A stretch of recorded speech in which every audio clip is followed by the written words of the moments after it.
Millions around the world go without vision correction every day.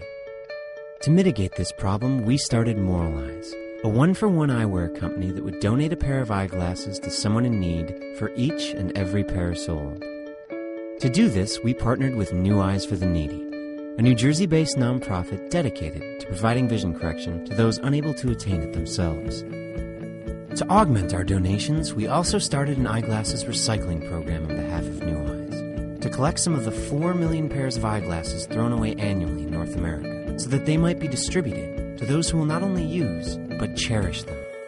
And in just 9 months of operation, Moralize has also found a footing in the fashion world, being recently featured on the Pink Tartan runway. This, in addition to garnering great press from Brooklyn.com, Cranes, Business News Daily, and El Barrio. Moralize offers a fashionable, high-end product at a competitive price point, with the added benefit of donating glasses to those in need.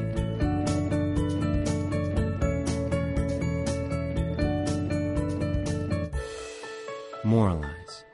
Individual looks, worldly vision.